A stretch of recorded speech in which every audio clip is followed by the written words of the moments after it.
بسم اللہ الرحمن الرحیم۔ اورنگزیب عالمگیر کا نیکسٹ ایپیسوڈ ملاحظہ فرمائیے۔ ہمارے چینل کو سبسکرائب اور بیل آئیکن کو ضرور پریس کر لیجیے۔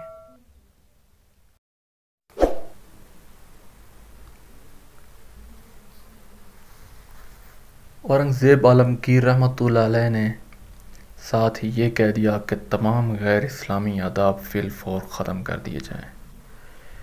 ان کا یہ کہنا تھا کہ دربار میں سناٹا چھا گیا۔ ایک عجیب طرح کی دہشت پھیل گئی۔ عالمگیر مذہبی آدمی تو شروع ہی سے ہی تھا، مگر وہ بادشاہ بھی تھا اور بادشاہ کی حیثیت سے اب تک چلتا چلا آ رہا تھا۔ مگر آج تو اس کا رنگ ہی بدلا ہوا تھا۔ اب تک کبھی نہ اس نے اس طرح سوچا تھا، نہ ہی ایسی باتیں کہی تھیں، نہ اس طرح کا کوئی انقلابی قدم اٹھایا تھا۔ آج پہلی مرتبہ اس نے ایک نئی بات سوچی اور فوراً اس پر عمل درآمد کا حکم دے دیا۔ عالمگیر کے چہرے پر اس وقت بلا کی سنجیدگی طاری تھی۔ ایسا معلوم ہوتا تھا کسی گہری فکر میں غلطان و پچپان، یعنی کسی گہری سوچ میں گم ہے، کوئی بہت ہی اہم بات سوچ رہا ہو۔ وہ بہت خاموش تھا اور اہل دربار بھی۔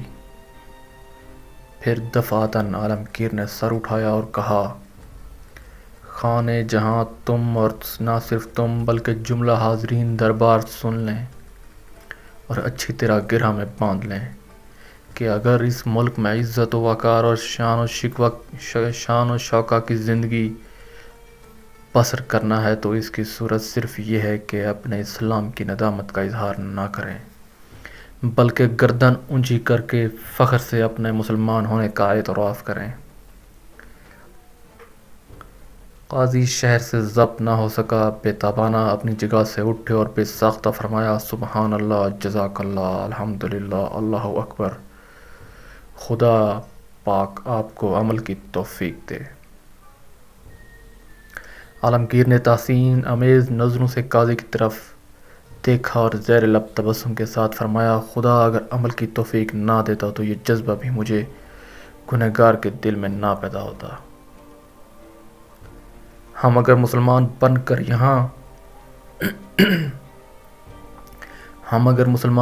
یہاں رہنا چاہتے ہیں، مسلمان کی طرح حکومت کرنا چاہتے ہیں، مسلمان بن کر عزت اور وقار کے متمنی ہیں، تو اس کے یہ معنی نہیں ہے کہ ہم دوسروں کو مذہبی آزادی بھی نہیں دیتے۔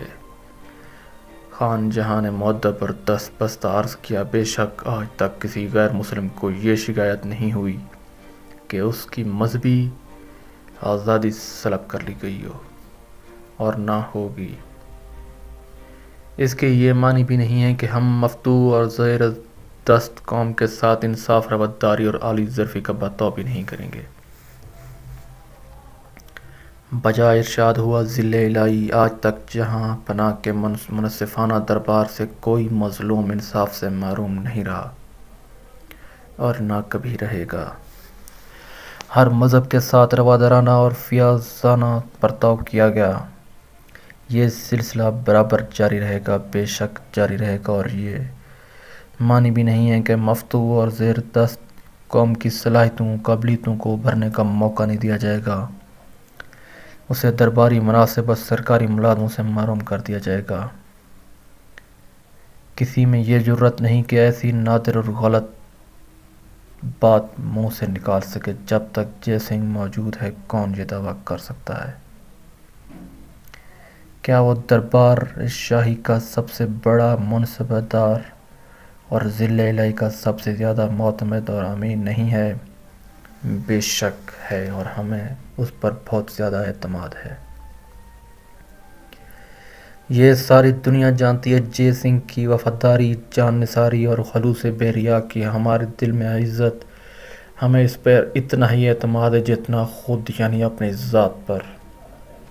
خان جہاں نے کہا، بے شک، اور کبھی کبھی اس پر ہم جیسے غلامان غلام رشک بھی میں مبتلا ہو جاتے ہیں۔ مسکراتے ہوئے، تمہارا یہ رشک بھی قابل قدر ہے خان جہاں۔ بندہ نوازی ہے جائے پناہ کی، اعلیٰ سرکاری ملازمین اور کلیدی عہدے بھی ہم نے غیر مسلموں کو دینے میں کبھی تعمیل نہیں کی۔ بے شک اگر وہ حکومت کے وفادار ہیں تو حکومت ان کی عزت افزائی قدر شناسی پر مجبور ہے۔ جائے پناہ نے درست اور بجا ارشاد فرمایا، لیکن ان تمام باتوں کے باوجود ہمارا یہ فیصلہ اٹل ہے کہ اب ہندوستان پر حکومت محی الدین اورنگزیب عالمگیر کی نہیں بلکہ اسلام اور اللہ کے قانون کی ہوگی۔ بے شک ایسا ہی ہونا چاہیے، ضرور ایسا ہی ہونا چاہیے، ہاں یہی ہوگا۔ لیکن جہاں پناہ نے کچھ کہنا چاہا۔ عالمگیر رحمۃ اللہ علیہ، ہاں کہو، کیا کہنا چاہتے ہو؟ کیا اس طرح شورشوں اور بغاوتوں میں اضافہ نہیں ہو جائے گا؟ کیا اضافہ ہوا نہیں ہے؟ عالمگیر نے کہا، ہوا ہے جائے پناہ، لیکن اب اور بڑھ جائے گا۔ کیوں اور کس لیے؟ جب رعایا یہ سمجھ لے گی کہ اس پر اسلام کی حکومت ہو گئی اور وہ چونکے گی، اس میں بغاوت اور سرکشی کا جذبہ پیدا ہوگا۔ وہ ہندو حکومت قائم کرنے کا خواب دیکھنے لگیں گے، خان جہاں تم دور تک نہیں دیکھتے۔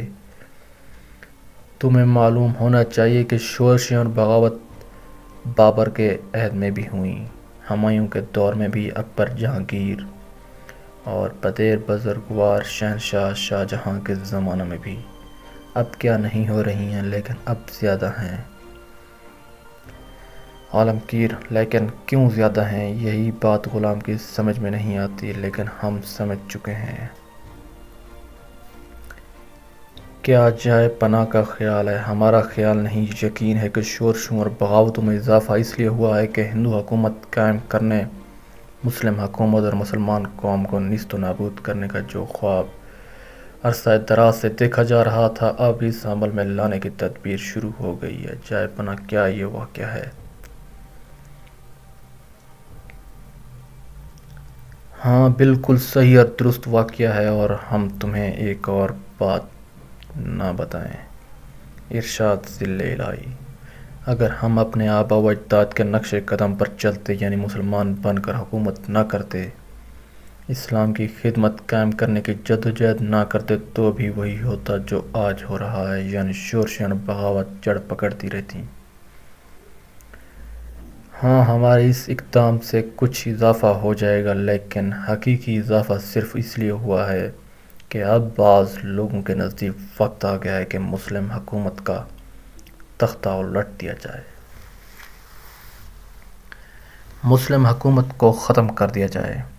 آج ہماری بجائے اگر شہنشاہ اکبر تخت نشین ہوتے تو بھی یہی ہوتا، جائے پناہ، ہاں خان جہاں، پھر بھی یہی ہوتا۔ اس لیے کہ شہنشاہ اکبر بے انتہا روادار، فراخ دل اور بلند حوصلہ ہونے کے باوجود بہرحال مسلمان تھے۔ یہ لوگ مسلمان کا وجود کسی بھی طرح برداشت نہیں کر سکتے، نہ جلال الدین اکبر کے روپ میں، نہ محی الدین عالمگیر کی صورت شکل میں۔ اکبر کے زمانے میں ان کی تیاریاں مکمل نہیں ہوئی تھیں، عالمگیر کے زمانہ میں وہ تیاریاں مکمل کر چکے ہیں۔ کیا تم سیوا جی کی فرد واحد کی بغاوت اور شورش نہیں سمجھتے؟ نہیں، وہ اکیلا نہیں ہے، اس کی پشت پناہ بہت ہیں، لیکن اب بھی وہ میدان میں نہیں آئے ہیں، منتظر ہیں بہتر حالات کے۔ یہ باتیں ہو رہی تھیں کہ شاہی مخچر حاضر ہوا اور اس نے اطلاع دی کہ سیوا جی نے شہر سورت پر جو بندرگاہ کے طور پر استعمال ہوتا ہے، بندرگاہ کے طور پر استعمال ہوتا ہے، جہاں سے حاجیوں کے قافلے حجاز جاتے ہیں، زبردست حملہ کیا اور قتل عام کر کے بہت سے مردوں اور عورتوں کو گرفتار کر کے اپنے ساتھ لے گیا ہے۔ عالمگیر کی نگاہ میں سورت کو ایک طرح کا تقدس حاصل تھا۔ یہاں سے حاجیوں کے قافلے دیار حبیب اور سرزمین حجاز کی طرف جاتے اور وہاں سے سعادت اور رحمت کے لیے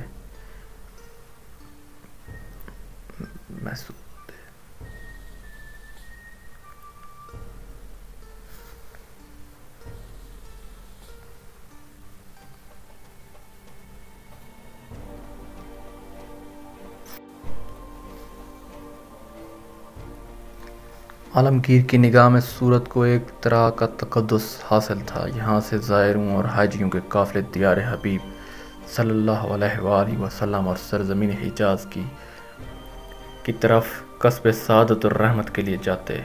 حاجیوں کی خاطر مدارس کا اہتمام حکومت کی طرف سے ہوتا تھا اور انہیں ذرا بھی تکلیف نہیں پہنچنے دی جاتی تھی۔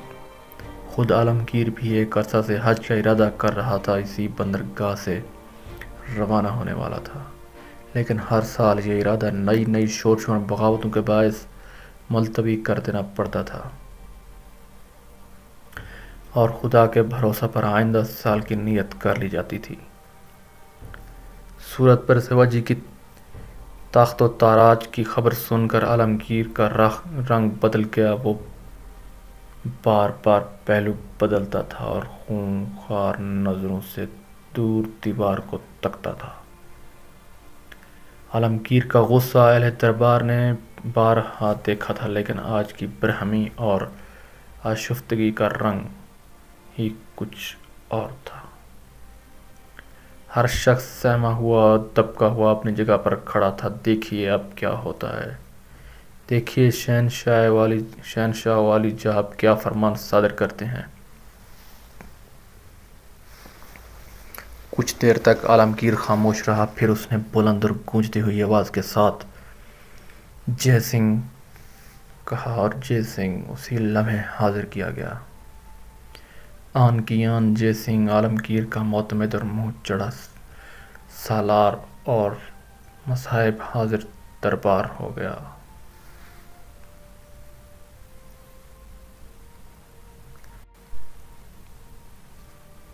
جے سنگھ کے وہم و گمان میں بھی نہ تھا کہ عالمگیر برہم ہے، اس درجہ برہم ہے کہ وہ طلبی کا فرمان سن کر خوش حاضر ہوا۔ پہلے تو حاضرین دربار کا رنگ دیکھ کر وہ چونکا، پھر اس کی نگاہ اپنے آقا ولی نعمت پر پڑی اور یہ دیکھ کر حواس باختہ ہو گیا۔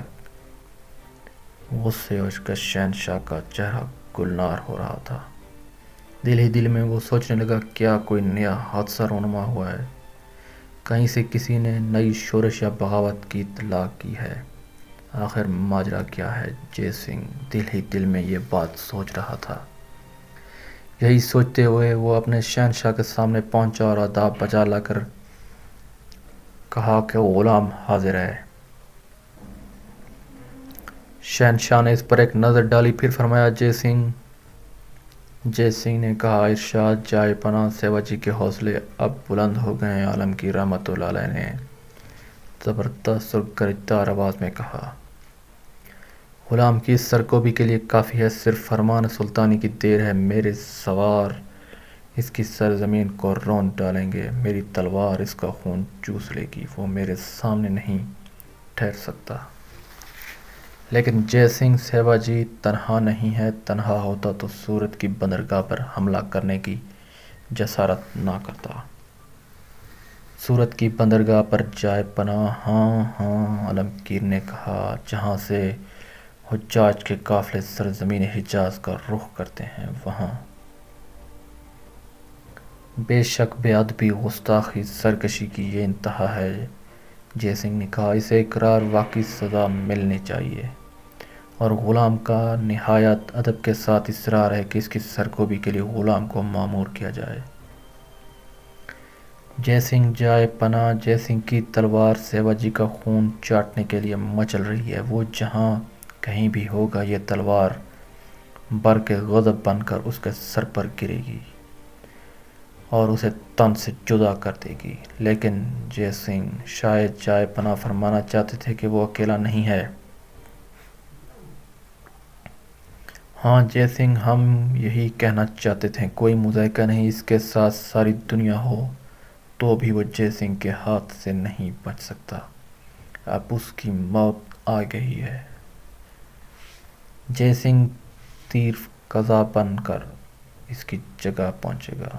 جے سنگھ تیر قضا بن کر اس کی جگہ پہنچے گا جہاں یہ لٹیرا روپوش ہوگا۔ لیکن جائے پناہ وہ کون ہے؟ اس کے ساتھی، ہم ان کے نام نہیں جانتے، لیکن قومیت سے واقف ہیں۔ جائے پناہ نام نہیں جانتے لیکن ان کی قومیت سے واقف ہیں۔ ہاں، جے سنگھ عالمگیر رحمۃ اللہ علیہ نے ارشاد کیا۔ ہاں، ہم ان کے نام نہیں، ان کی قومیت سے اچھی طرح واقف ہیں۔ تو ارشاد ہو ان کی قومیت کیا ہے؟ جے سنگھ نے کہا، وہی جو سیوا جی کی ہے، یعنی کہ وہ ہندو۔ ہاں جے سنگھ، کیا جائے پناہ کا مقصد یہ ہے کہ سیوا جی کی پشت پناہی ہندو عوام کی طرف سے ہو رہی ہے؟ ہندو عوام کی طرف سے نہیں، وہ تو شاہ پرست ہیں، ان کی وفاداری شک و شبہ سے بالاتر ہے۔ پھر جے سنگھ نے سوالیہ انداز میں کہا، وہ عوام نہیں، وہ خواص ہیں۔ عالمگیر رحمۃ اللہ علیہ نے کہا، خواص؟ ہاں جے سنگھ، خواص وہ لوگ ہو سکتے ہیں۔ کیا بڑے بڑے زمیندار، کیا ہندو ریاستیں، کیا مندروں کے مہنت اور پجاری، کیا پنڈت اور سادھو، کیا ساہوکار تاجر؟ ہاں جے سنگھ، سیوا جی کی پشت پناہ انہی میں سے ہو رہی ہے۔ خواہ کچھ خواہ سب ہوں گے، ہونے دیجیے، ہم نے طے کر لیا ہے کہ مقابلہ کے لیے جائیں گے، بے شک مقابلہ ہوگا۔ عالمگیر رحمۃ اللہ علیہ نے کہا، کیا تم جانے کو تیار ہو؟ جائے پناہ جہاں پناہ کے مقابلہ میں غلام عزت اور ناموس کا دعویٰ نہیں کر سکتا، لیکن یہ ضرور کہہ سکتا ہے کہ غلام کی وفاداری پر اس سے بڑی کوئی ضرب آج تک نہیں لگی تھی جو آج لگی، اور یہ ضرب کسی غیر نے نہیں، کسی دشمن نے نہیں، آقا ولی نعمت نے جائے پناہ نے پہنچائی ہے۔ مسکرا کر خفا ہوئے جے سنگھ، یہ تاب، یہ مجال، یہ طاقت نہیں مجھے، لیکن جہاں پناہ وہ غلام یہ عرض کیے بغیر بھی نہیں رہ سکتا کہ اس کے دل سے خون ٹپک رہا ہے۔ لیکن کیوں جے سنگھ، ہم نے تو تمہیں کچھ نہیں کہا۔ عالمگیر رحمۃ اللہ علیہ نے کہا، جائے پناہ کا یہ سوال، کیا تم جانے کو تیار ہو؟ ایک تیر تھا جو دل پہ آ کر لگا اور وہ دل چھلنی چھلنی ہو گیا۔ عالمگیر رحمۃ اللہ علیہ نے کہا، بس یہی میری بات پہ تمہارا دل چھلنی چھلنی ہو گیا، لیکن کیوں؟ کیا جے سنگھ کی آج تک کی زندگی آقا کی وفاداری کے سوا کچھ اور رہی ہے؟ جے سنگھ نے بات بڑھائی، کیا جے سنگھ نے اپنے ہم قوموں سے اپنے بادشاہ کے لیے لڑنے میں ایک پل کا بھی تحمل کیا ہے؟ ہم شاہ پرست لوگ اپنا سب کچھ بادشاہ کو سمجھتے ہیں، خدا کے بعد اسی کا درجہ مانتے ہیں۔ یہی وجہ ہے کہ جے سنگھ ہمیشہ اپنے شہنشاہ کے پسینے پر خون بہانے کو تیار رہا، اور آج اس سے سوال کیا جا رہا ہے۔ پھر جے سنگھ جب شادماں و کامراں رخصت ہو گیا تو شہنشاہ نے خان جہاں